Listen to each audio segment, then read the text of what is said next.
Meeting. All right, so thanks everyone for jumping on. Today for our surgical specialty spotlight, we have Dr. Petit. Just a couple of housekeeping issues here we want to go over just to make sure that you put yourself on mute so that way when we're listening to Dr. Petit, she has our full awareness.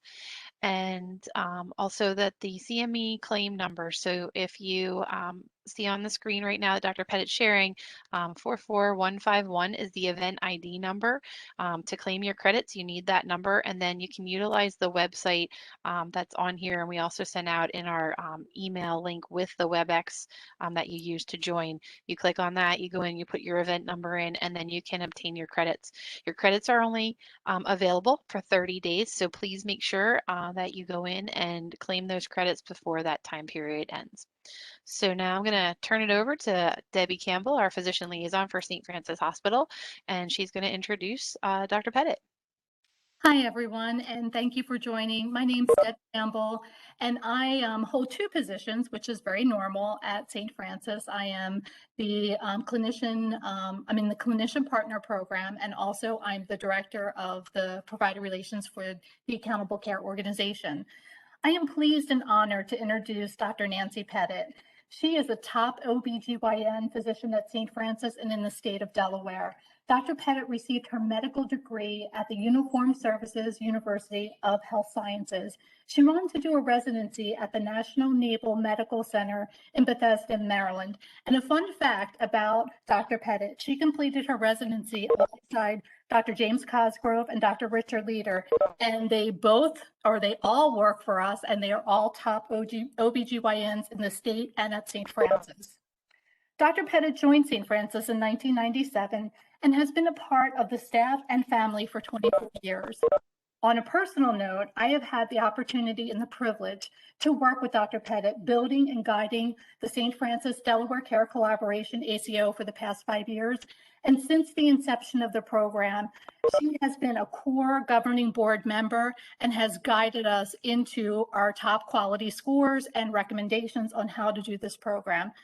Dr. Petit is married to Dr. Oliveri, a pediatrician, and they have 3 beautiful children together. Alex is their oldest, and their twins, Lauren and Andrew, came 3 years later. Dr. Petit is retired from the Navy, and her greatest joy is spending time with her family and, of course, delivering babies at the St. Francis Labor and Delivery Center. Starting tomorrow at 8 a.m. sharp, Dr. Petit will be the new OBGYN department chair, so please join me in congratulating her on her new position at St. Francis and welcome her as our host for the Spotlight series today. So Dr. Petit, take it away. Thank you very much. I'm hopefully not going to be too technically ignorant, and so I apologize if I mess up the slides, but we'll punch forward. A little bit of just want to make sure we're here. Hold on. Is the assessment and the treatment of what we would consider the dreaded Yes. mass. Some kind of ACO thing. Airways. What's up? Challenge for all GYN surgeons, and particularly across the spectrum of reproductive life. And so the decision that we all. Hey, what's the difference if we want to talk to a nephrologist first? Nothing. You're 100% right. Not sure who that is, but hi.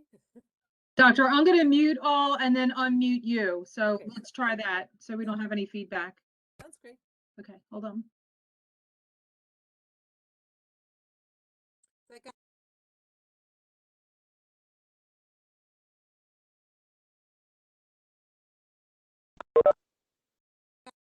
Okay, can you all?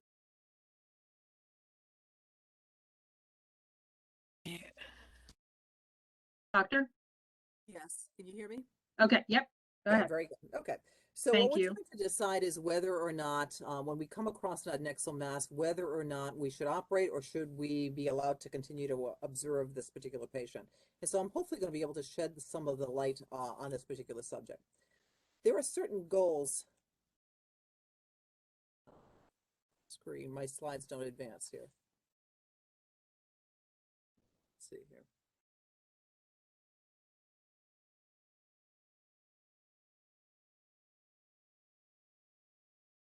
I don't have control of my slides. There we go. Thank you. Hopefully there are some goals that we have hopefully at the end of this lecture. What I hope that I can shed some light on is hopefully being able to better distinguish between benign and malignant adnexal masses prior to actually taking a patient to surgery. If the decision is in fact made between you and the patient that surgery is what's recommended, then which surgical approach might be optimal, and then decide when in fact observation is preferable over surgery. So what is an adnexal mass? By definition, any mass that is found lateral to the uterus, one side or another, in the pelvis itself, and that can include a mass incorporating the ovary or the fallopian tube or any of the surrounding parametrial tissues, is considered an adnexal mass. Most of them, in fact, are found incidentally on clinical examination or at the time that we're imaging for something else. Less commonly, the patient may, in fact, present with acute onset of pain or may come in with a history of intermittent or chronic pain, and we begin a workup to try to sort that out. And these adnexal masses can either be gynecologic in nature or in origin or non-gynecologic in nature. Let's talk a little bit about what is commonly associated with the benign GYN masses. If you see on your slide up at the top, most of you are very familiar with most of these processes. For those of you that have patients with chronic pelvic pain and endometriosis will find these chocolate cysts from time to time. Anybody who is pregnant with pain, ectopic pregnancy is one of the things that we have to rule out time and time again. Pelvic infections, hydrosalpinx is something that we see not infrequently, as well as fibroids, which may in fact not necessarily be confined to the bulk of the uterus, but may in fact extend into the parametrial area and be palpated as an adnexal mass. In terms of malignancies that are gynecologic in nature, the most common are epithelial ovarian carcinomas, less frequent epithelial fallopian tube carcinomas, and then in younger patients, germ cell tumors or sex cord stromal tumors can occur. And then finally, you can get a cancer that originated elsewhere and now has spread to the ovaries, and we'll talk a little bit about that in a second. In terms of non-gynecologic masses, again, you can see the majority of these emanate from either the GI tract. We do see appendiceal abscesses from time to time that can be associated with pain. You can have, since the bladder and the kidneys are in close proximity to the uterus and the adnexa, something that originates in the GU tract instead. We do see bladder diverticula from time to time present as a midline adnexal mass. And then finally, in terms of malignancies, the most common non-gynecologic malignancies include GI cancers, as I mentioned. Retroperitoneal sarcomas sometimes on imaging look just like fibroids, as well as cancer that emanates from outside of the pelvis.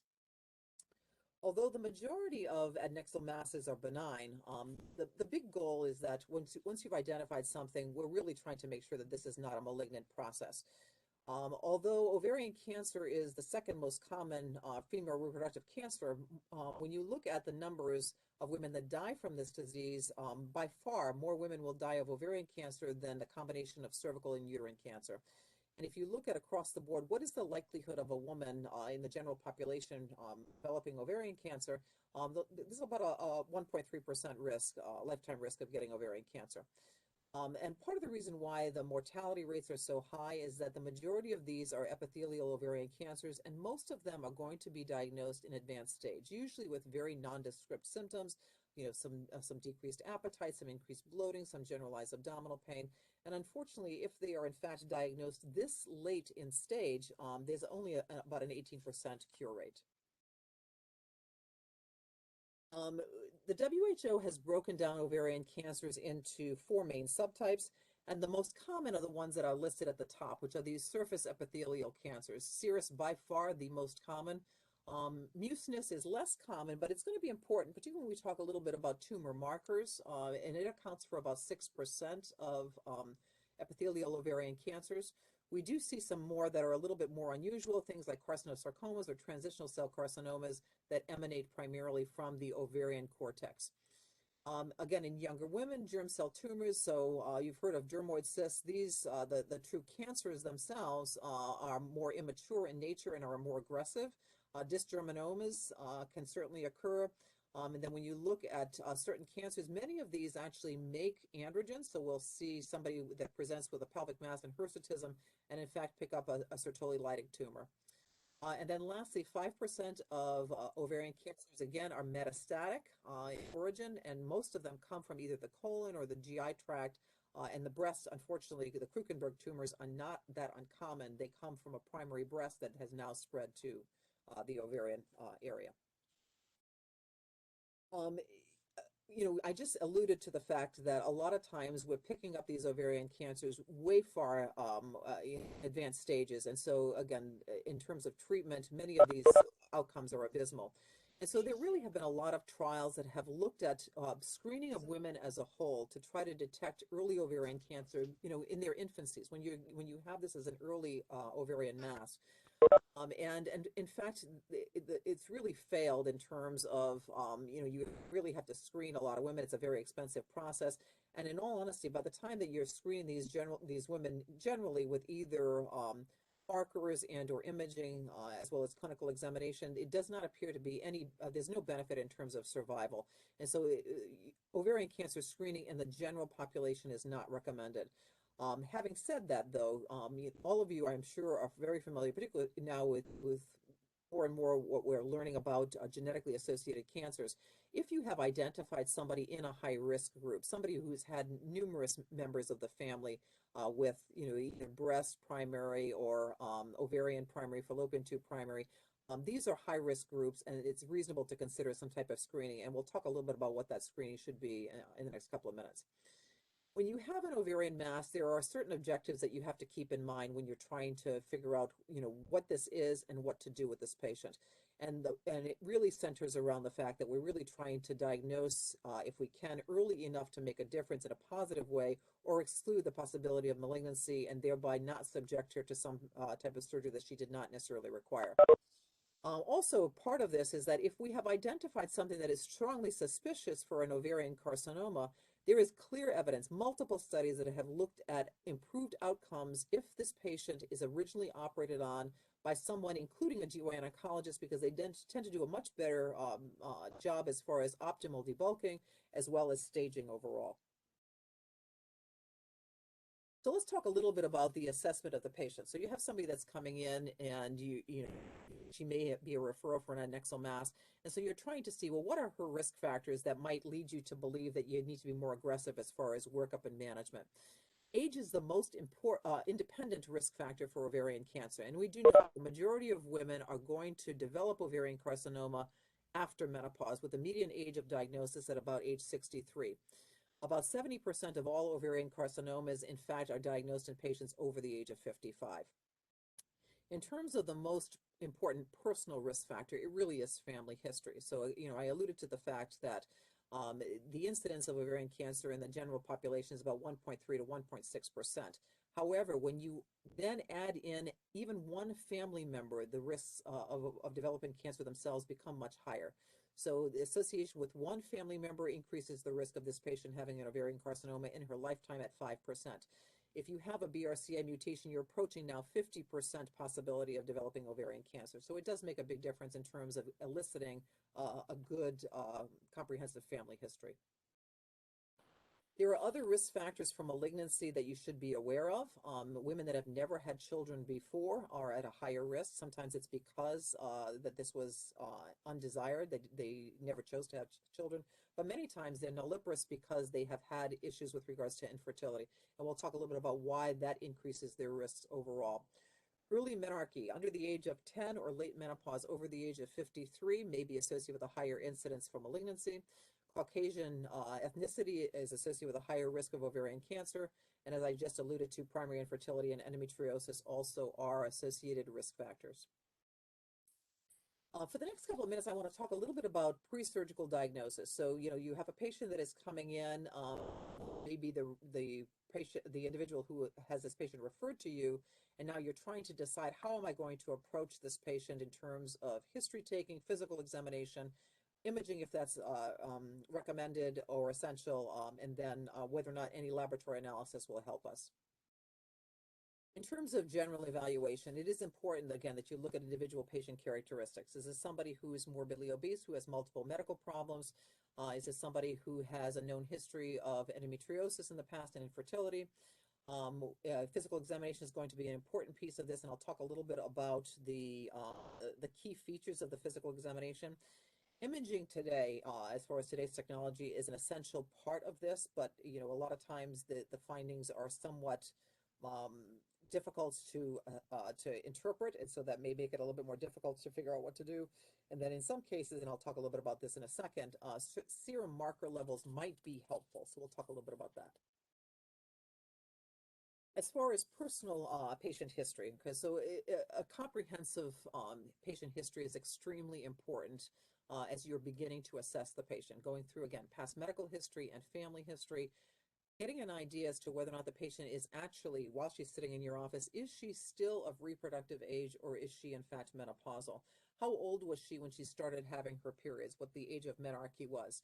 Did she have regular predictable periods? Was she put on hormone suppression because of dysfunctional bleeding? Is she actively using something for contraceptive, particularly if it's hormonal suppressive type contraceptive? Does she have any gynecologic complaints in terms of severe disabling pain associated with her periods and or painful intercourse?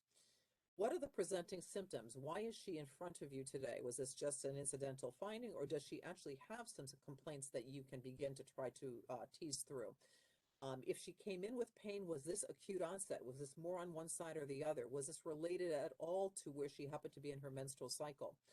Was this a one-time thing that's still present? Did it come and then has gone and not returned? Is this intermittent but comes intermittently back and forth? And is there in fact a crescendo and decrescendo of symptoms? Was this more indolent, that the patient, all of a sudden is faced with the fact that her clothes don't fit quite the same, that she's nauseated now, that her GI function has changed, that she's got some new onset vaginal discharge that she cannot explain? Is this something that, in light of the fact that she has adnexal mass, going through her long-time gynecologic complaints, is this something that is chronic? Has she had some of these symptoms for years, and this is the first time we're actually picking up an adnexal mass?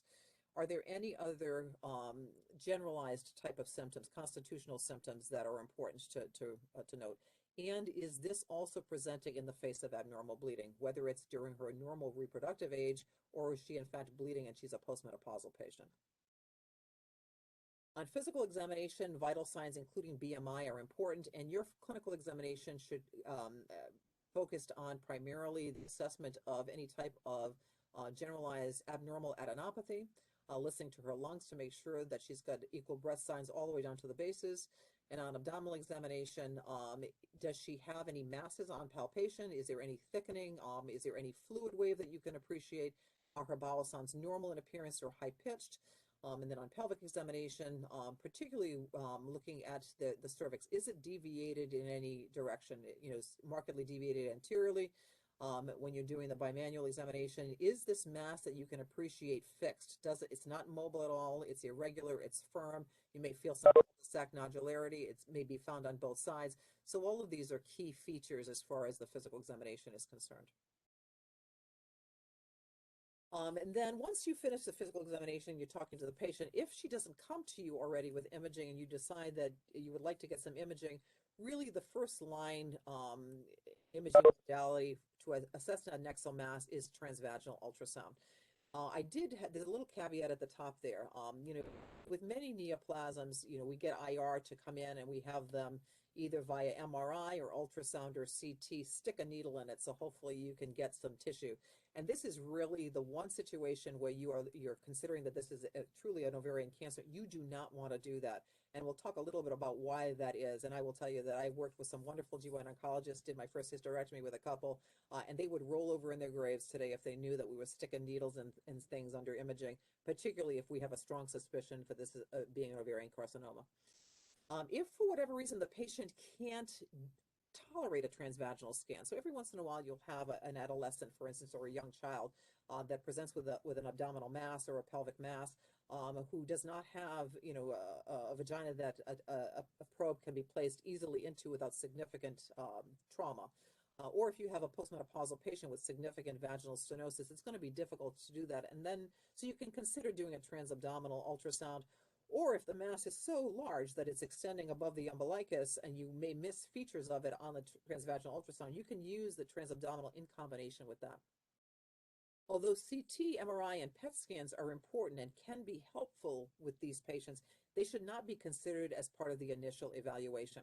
So if you get an ultrasound on a patient and you see that she has, let's say, a complex adnexal mass, and they can't really tell if this is more solid, could this be some type of a pedunculated fibroid, that's where MRI can assess soft tissue masses pretty well and can sometimes distinguish pelvic masses that are coming anywhere other than the ovary. CAT scan is helpful if you're now looking for, you really suspect that this is, potential malignancy, and you're now looking to see if there is disease outside of the pelvis. CAT scan is very helpful in terms of looking at acidic fluid. Could there be any omental caking? Are there peritoneal implants throughout the abdomen and the pelvis? Is there any stromal changes in the liver, suspicious for metastatic disease? Is there an obstruction of the ureter because of this enlarging and impinging pelvic mass? Or can you identify there's a cancer someplace else that could in fact be now shedding some cells down in the adnexal area?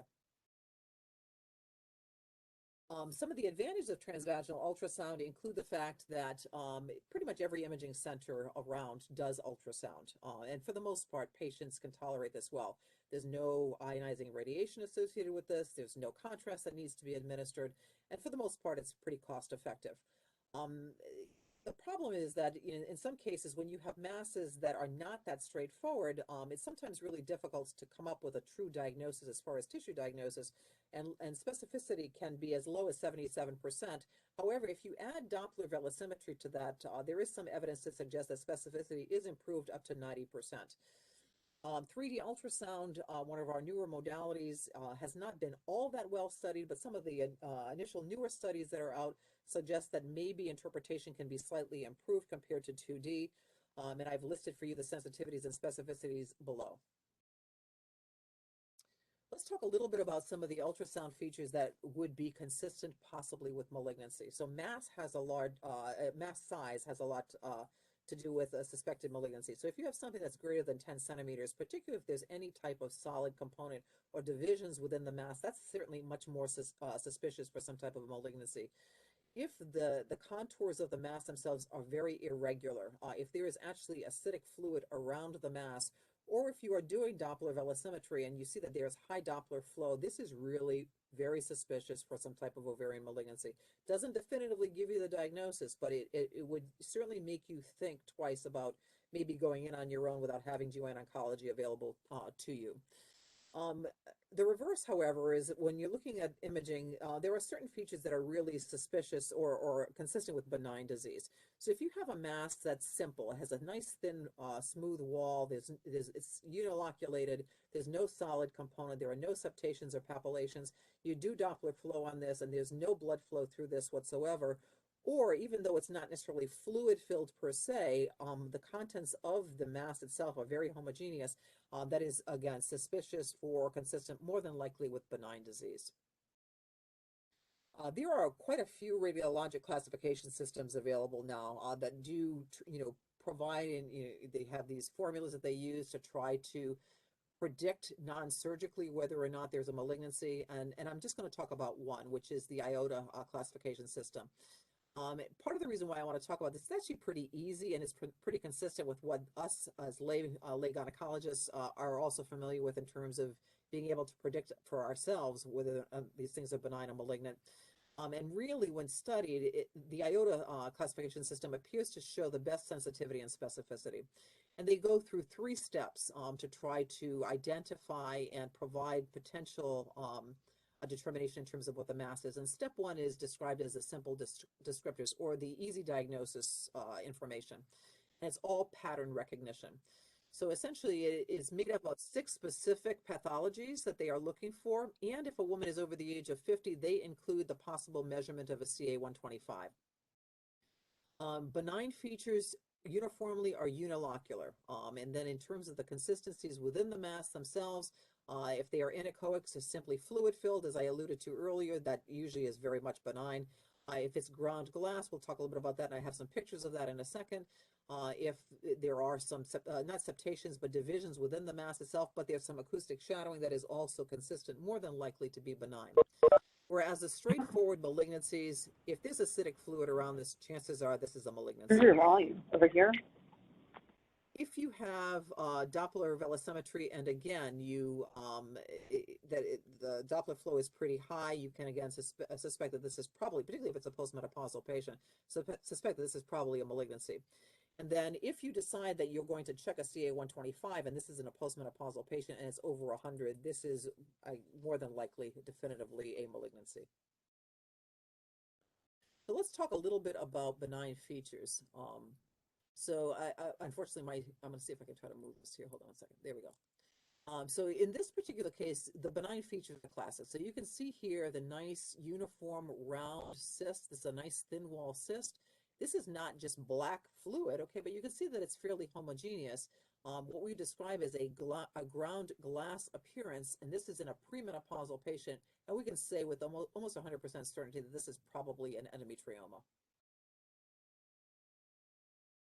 Again, benign features, if you apply the same criteria, you see again, overall this cyst wall is nice and thin, okay, that there's not a lot of solid component to this, but you see these little streaks in and out of this particular mass, and that's described as the cobweb sign, and usually those are little strings of fibrin that have developed as a clot is forming within this ovarian cyst, and in most cases we would describe this or believe that this is probably a hemorrhagic corpus luteum cyst. And then lastly, in terms of benign features, here's that complete black fluid. Okay, so again, you're dealing with a nice smooth cyst wall, nice and thin, all black. There's no solid component whatsoever. You can see it's fairly large. Here's the uterus, and you can see that this mass is actually probably about 1.5 times larger than that. But again, it's got very benign features. In this case, the diameter was measured at 9.2 centimeters, no solid material. So this is in fact a follicular cyst of the ovary. Okay, so once you initially applied your step 1 descriptors, then you move on to step 2, which is using the simple rules. Okay, and so the simple rules are made up of ultrasound findings that are identified in 2 categories. One are the B features, the benign features, and you can and it's believed that you can say that with almost 100% certainty that this is a benign mass if the features are all in the benign category. And then there are features that they identify as M features or malignant features that most certainly this is a malignant lesion if these features are present. Okay, so you can say in this particular grading system that an ovarian tumor is benign if the B features are present alone, then there are no malignant features, and if only malignant features are present, it is most certainly malignant. If there is a mixture, so you have some benign, some malignant features, or if none of those features are present, you can't characterize that. And we'll talk a little bit about how we would manage those in a second. Okay, so again, just summarizing in step 2, those simple rules. Okay, so benign features, unilocular cyst. So again, there's no septations, there's no solid component whatsoever. If there is a solid component present, it has to be less than 7 millimeters in size. Acoustic shadowing, where you can actually see kind of some black lines behind the mass itself. And if the tumor is less than 10 centimeters and there's no Doppler velocimetry associated with it, chances are this is benign. But again, every feature has to fall in this category. There can't be a mixture with a potential malignant finding. In terms of malignant, if this is, again, a solid tumor, if it's irregular, if there's associated ascites in the pelvis, if there are papillary structures and there are at least 4 of them present when scanning this particular mass, that's very suspicious for malignancy. If the diameter is greater than 10 centimeters, and again, if there is very strong Doppler velocimetry, it is very suspicious for malignancy. So again, I'm going to go through some of the benign features. Okay, so in this particular case, this is, again, smooth walled. You can see one septation here. So by definition, it is multilocular. It is less than 10 centimeters. You can see this little line right here and this little line right here. That's considered consistent with some acoustic shadowing. There's a small solid component here, but it's less than 7 millimeters in diameter. And when they do Doppler on this, there's no blood flow. And this, in fact, turned out to be a dermoid cyst, which is a mature teratoma for those of you that are familiar with it in that terminology. And then we also sometimes will see this as well. So in this particular case, it is all anechoic. So there's no solid material here. It's all fluid filled. There's no Doppler flow associated with this. It's nice and smooth, but you can see it's more of a tubular structure in nature, and this is consistent with a hydrosalpinx. Going back to the features that I alluded to a little bit earlier for malignancy, again, right here in the pelvis, this is our cul-de-sac. You can see that there's some acidic fluid here, and there are lots of papillations here that are present in the pelvis. In this particular case, these papillations, in fact, have high Doppler velocimetry identified. They're fairly complex. You can see some septations in this particular area. And again, this is a multilobular mass. You can see papillation here, here, and up here, and there's some acidic fluid here. This is consistent with a malignancy. So if you applied step 1 and step 2, what's the likelihood that that it's pretty good in terms of making the diagnosis without having pathology and without taking the patient to the operating room? Sensitivity, actually, if you apply these rules uniformly, is quite good, up to a 96% sensitivity. And specificity, again, depending upon the patient's risk factors that you've identified, can be as high as 93%. And so for those individuals who are not that experienced in terms of ultrasound, if you've done an ultrasound and you can still outline these features into those specific categories, then you're probably going to be right in about 75% of cases as far as identifying this as benign and malignant.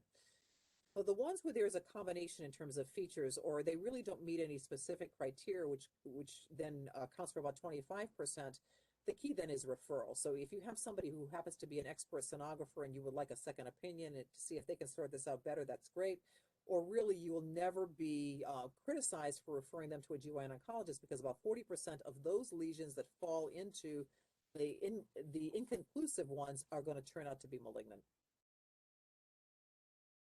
So if you have a patient that presents and you're looking at laboratory testing, well, depending upon her age, if she's of reproductive age, you need to rule out pregnancy. And so definitely getting an HCG is going to be important. If she's 60 years old, I mean, you can get an HCG if you suspect that this is probably more likely to be a germ cell tumor, but in most cases, you're pretty safe if you don't get one. If you think that this potentially could be inflammatory, she comes in with fever. She's got some complaints of mucopurulent discharge. She is at high risk, unprotected intercourse, high-risk partner, and you suspect that this may be, in fact, a TOA. Getting some cultures, getting a CBC to look at white blood cell count might be helpful. Again, serum marker testing does have a role, and we're going to talk a little bit about that in a second as far as when we try to decide if this is truly some type of a tumor, what tumor it might be. So everybody is familiar with CA-125, and I was a huge Saturday Night Live fan. That's what got me through college on Saturday nights when I was done with studying. And so when Rosanna passed away from ovarian cancer, and her husband Gene Wilder promoted CA-125 as a screening marker for everybody, you really felt bad under those circumstances and thought that this might be a good idea. CA-125 is a protein that is associated with some epithelial ovarian cancers. But unfortunately, part of the reason why it doesn't work so well as a screening marker is that it can also be found present by non-malignant tissue. And so you might, in fact, have a patient that has an elevated CA-125 and it has nothing to do with cancer, but you now have committed her possibly to surgery or you've enhanced her level of anxiety, really at no reason, because it's not a very good test in some cases. Where it is sometimes helpful, though, is that if you have a patient who is truly postmenopausal, and if you have something that really looks like an ovarian epithelial carcinoma, serous carcinomas oftentimes will make CA-125, and so it can be helpful there. It's the mucinous carcinomas that do not, and so sometimes you can also do a CA-125 and it's going to be negative, but in fact she has a mucinous adenocarcinoma of the ovary, does not make CA-125, so you'll be falsely reassured there. In terms of sensitivity, let me try to bring myself up here again. In terms of distinguishing from benign to malignant, it does in some cases, again, depending upon the patient population, carry with it a fair sensitivity and specificity. However, in terms of positive predictive value, it can be as low as 35%. So you have to really proceed with caution if you're going to be using this as one of your markers. Again, as I mentioned, is low in sensitivity and is only going to be elevated in about 50% of cases of epithelial ovarian cancer, because it does not produce typically by mucinous epithelial ovarian cancers, and any of the other ovarian cancers, germ cell tumors, stromal tumors, don't make CA-125. It's not very specific because you can find it, as I mentioned, in some of the other situations, pregnancy or fibroids, endometriosis oftentimes will be elevated. Any inflammatory condition of the abdomen or pelvis can have an elevated CA-125. Any acidic fluid from, from cirrhotic liver can cause CA-125 to be elevated. So you have to be careful. And again, certain systemic inflammatory conditions can be associated with this as well. I'm going to briefly outline what OVA1 is. Some of you may have heard of this. There was some initial interest in making this available more as a screening modality about 5 or 6 years ago. It is a situation where it is incorporating 5 specific biomarkers, including CA-125, into a malignancy risk score from 0 to 10. And they also have this proprietary algorithm that reviews risk factors, et cetera. And these are the 5 markers. It is FDA approved for women only over the age of 18, and they already have to have an identified adnexal mass that requires surgery in order to be applicable. Finally, in terms of other biomarkers, if this is suspected to be a germ cell neoplasm, alpha-fetoprotein is one biomarker that you may want to get. LDH is another. HCG sometimes will be manifested in some of these germ cell tumors. And if it's a granulosa cell tumor, sometimes they will manifest or inhibit A and B. I'm going to quickly turn over to management if we have the time. As far as observation is appropriate when, again, the morphology suggests benign disease. If there's a little bit of a question as to whether or not the ultrasound did clearly identify something that is not that is completely benign, but the patient would be better served not to go to the operating room at the time. Either she's got some existing condition right now that makes her not clinically stable for surgery, then it would be reasonable to hold off. If you're going to do that, repeat ultrasound is recommended if you have any diagnosis that's uncertain or if cancer remains in a differential diagnosis. And in terms of how long to follow them, that's not been really well defined, although in one study at the American Journal of OBGYN in 2014, all of the masses that they followed that turned out to be malignancies did demonstrate some growth by 7 months. It's suggested that if this is truly suspected to be benign and this is a unilocular fluid-filled cyst and it hasn't changed in a year, you can probably stop imaging. And if there's a solid component and it has not changed within 2 years, you can stop imaging. If you're going to operate, minimally invasive surgical procedures are preferred whenever possible. And if this is a patient of reproductive age, unless she has clearly identified that she has any interest in fertility whatsoever, preservation of fertility should be a priority. And then laparoscopy versus laparotomy, in fact, has been pretty much shown to be, in some cases, equally effective and equally beneficial with regards to identification, staging, et cetera. If you start off with laparoscopy, some studies have demonstrated that conversion to laparotomy is small. Intraoperative cyst rupture is equivalent between both types of procedures. And we do know that with regards to laparoscopy, shorter operative time, less post-op pain, less length of stay. So there are certainly some benefits there. You should refer to GYN Oncology if you, again, meet a patient with a criteria that strongly is suspicious for a cancer.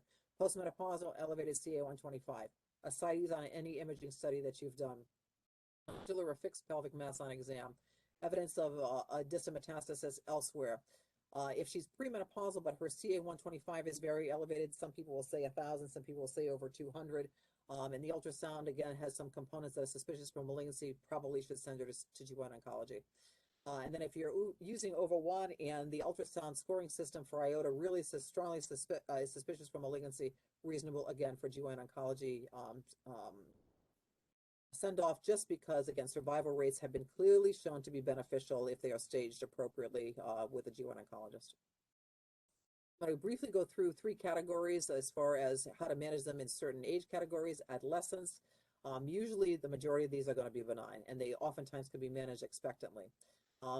Ovarian conservation is really paramount, and in many cases, you're not going to be able to do a transvaginal scan, so transabdominal ultrasound is going to be recommended.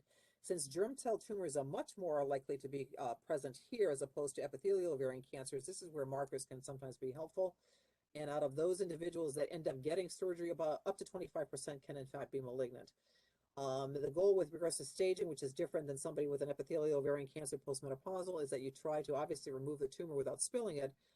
If this is coming from the ovary and the fallopian tube itself is not stuck to the mass, try to save the tube if possible. Aspirate the acidic fluid and send it for cytology, and then do kind of a good look as far as looking at the omentum, looking at the peritoneum, looking at lymph nodes, and then sampling anything that looks abnormal. With regards to pregnancy, the majority of adnexal masses can be managed expectantly. Very, very low risk of malignancy, and the majority of them, up to 90%, will resolve during pregnancy. If you leave them alone, in most cases, it won't be problematic. It's very unusual to have a torsion or anything unusual during pregnancy, less than 2% of a chance. And we do see a fair number of these, corpus luteum cysts, teratomas, etc., and most of which have no impact whatsoever on the pregnancy. If the mass persists towards the tail end of the pregnancy, and again, the features are very suspicious, then you can certainly assess those either at the time of the delivery and or at the postpartum period. And then if you have to image them during the course of the pregnancy and you've done the ultrasound, it's not as helpful, MRI would be the next modality of choice. I talked about the fact that, you really should not be sticking a needle into an adnexal mass if you suspect that this is a malignancy. Number one, the sensitivity with regards to the cytology is very poor. 50% of cases, it's not going to really show very much of anything, and you're more likely to induce spillage if, in fact, this was a malignant mass and you've now taken a 1A ovarian cancer stage and you've upgraded her at a minimum to a 1C.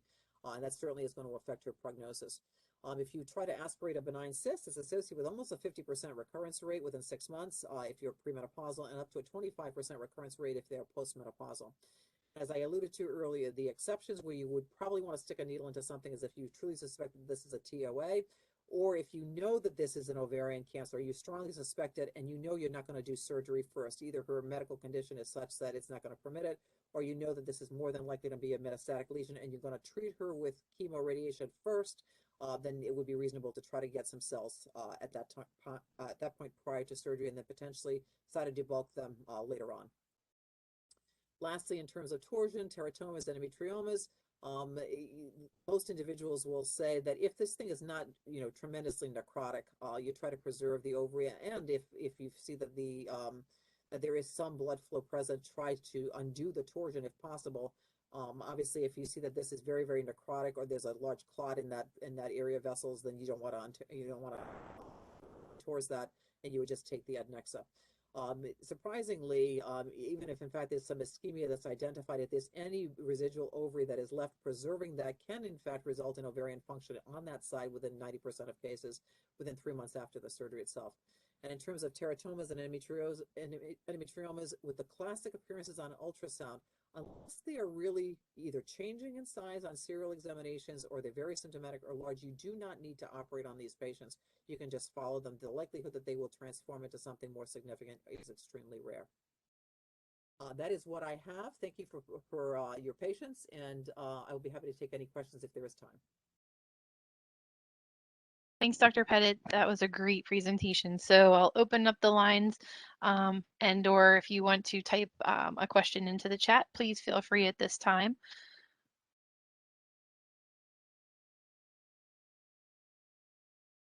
All right, so there's a question about how early can we detect ovarian cancer types? In terms of the actual tissue diagnosis, or are they talking a little bit about pre-surgical? I'm not sure. Just asked about detecting ovarian cancer types. So, well, again, some certainly have features that are fairly classic, and so if you have got somebody who, let's say that you have somebody who is 42 years of age, and she comes in and she's got some abdominal bloating, and you do imaging, and you can see a complex adnexal mass with some ascites. She has a normal mammogram. Her CT scan doesn't show any hepatic lesions, or you don't suspect that this is a primary from someplace else. The suspicion is probably going to be that this is an ovarian carcinoma, and chances are with those both clinical findings as well as imaging findings, chances are you already have that diagnosis. And the next thing would be obviously to try to, if your suspicion does come to fruition, doing cytoreductive surgery. You really want to try to optimally debulk these patients to less than 2 centimeters of residual disease. You want to be able to sample and aspirate and test that acidic fluid. You want to biopsy the peritoneum. You want to take some of that omentum, and if she's completed her childbearing, the staging generally for those individuals that you suspect this is an epithelial ovarian malignancy is removal of the uterus tubes and ovaries. And so you can catch them fairly early. The problem is that a lot of times Some of the symptoms are very nondescript. And so, if a woman comes for her annual examination once a year, and, with COVID, maybe once every 2 years at this point, a lot of times they'll have some heartburn, or they'll feel a little bit more bloated, or they have some, their clothes don't fit, and they're like, oh, like this my COVID-20. So or else they have a little bit of an upset stomach or a little bit of diarrhea, and they say, oh, it must have been something that I ate. So a lot of times we tend to kind of negate some of the symptoms if they're not, hit you in the face kind of symptoms. And it's only when they persist, or somebody says to you, hey, you look different, or you just don't look well, then they will seek medical attention. A lot of times we're not necessarily thinking that this is a malignancy up front, so we may not necessarily present early on in the course of the symptoms.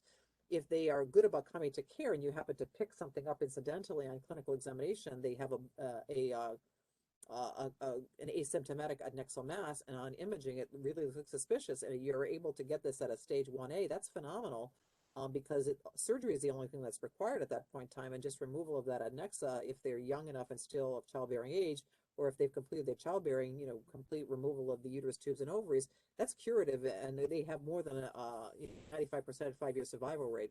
So again, it really depends upon their clinical presentation. Okay, great. The next question is, I'm a family practice physician and I do PAPs on patients. If I get an irregular PAP, should I order a transvaginal ultrasound or refer them to OBGYN? See, it depends upon what the irregular pap shows. So for instance, if you have a pap smear that shows endometrial cells, particularly if they are atypical endometrial cells, then that's where potentially ultrasound might be helpful, because you would probably be looking at some type of endometrial filling defect.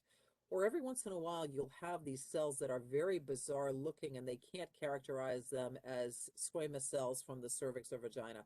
That's, again, where imaging is helpful. If you have somebody who has an ascus pap, then, pap smears really are used to screen for cervical vaginal cytologic abnormalities, and they're not screening tools for endometrial cancers and or adnexal cancers at all. And so if you, on your clinical examination, do a pap smear and maybe it's abnormal, maybe it's not, but, she has symptoms and or you think you feel something that is different, you are never going to be faulted to, either image and or bring somebody into the picture that does a lot more pelvic examinations just for a second opinion, and you may save her life in doing so. And Dr. Pettit, I just got a question, and it's actually two questions. It says, why are older women more susceptible to the ovarian cancers, in your opinion? And then also, are there ACOG guidelines that they should be following, especially in the family practice setting? Yeah, and I'll answer the second question first. The good thing about the wonderful thing about ACOG, frankly, is that it's a wonderful educational body for providers, primarily, GYNs and other providers, but also it provides patients with access to good information as well. And there are two very good, one is a practice guideline, and it's dealing with the adnexal mass, which does outline a lot of what I've talked about today. And there's a committee opinion in terms of the management of early stage suspected adnexal cancers. And so which also provides a tremendous amount of information. So ACOG is really an excellent source as far as information. And also, I think I can't quote you the exact body of literature, but I did see something from AAP. Sometimes they really have some very good clinical guidelines. And so from a non-OBGYN perspective, how to handle an adnexal mass or an abnormal pap smear that you're coming across, they sometimes have some very good basic guidelines for the average primary healthcare provider that you can follow, that won't lead you astray. They actually are pretty straightforward, and they do point you in the right direction. In terms of why are older women more susceptible, it's not that they're more susceptible. It's just, they believe that part of the reason why epithelial ovarian cancers, which again are by far the most common, occur as a result of kind of chronic long-term inflammatory changes, chronic insults to the ovarian capsule. So for instance, if you have let's say that you have somebody who's never had a baby before. Well, so she's never been pregnant. She's never carried a pregnancy to term. She's never breastfed where ovulation has been suppressed. So hopefully she either has been ovulating regularly. That means she's had a whole lot more ovulatory cycles, a whole lot more periods, a whole lot more eggs popping through that ovarian cortex. And so just by the fact that she's had more ovarian capsule insults, that puts her at slightly higher risk. Also, a lot of times, in terms of the manifestation, we don't really know why the gene expression has decided to show itself that far along. And we do have some young women who can be as early as, their 20s and 30s where they can get an epithelial ovarian cancer. And those are the ones that tend to be associated more with a familial tendency, more like a BRCA mutation. But it just, if you think about the fact that most of these cancers occur as a result of some type of failure to follow normal cellular mechanisms, well, that tends to occur as we get a little bit older, as do most cancers. And so it would make sense that you're more likely to be older when you would start to develop those first symptoms. Thank you. I don't have any more questions coming through. Nicole, do you have any? Nope, that was it. So for everyone on the line, if you have called in to the WebEx today, if you can just take yourself off mute and let us know the names, and if there's other providers or team members also listening on your line, if you can either type them in the chat or take yourself off mute and let us know at this time, then we can take our attendance to make sure that you get those credits. This is Jim Cosgrove. Thank you, Dr. Cosgrove.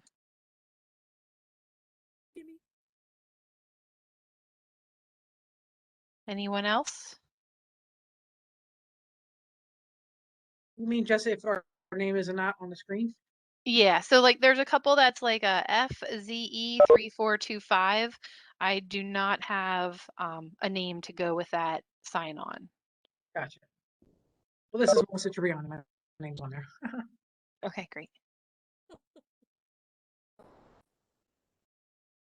All right, well, that's all we have for today, and thank you all for joining, and thank you, Dr. Petit. This was a great presentation, and have a great afternoon, everyone. Thanks so much. You guys Thanks, Nicole. Thank you, Dr. Petit. Take care now.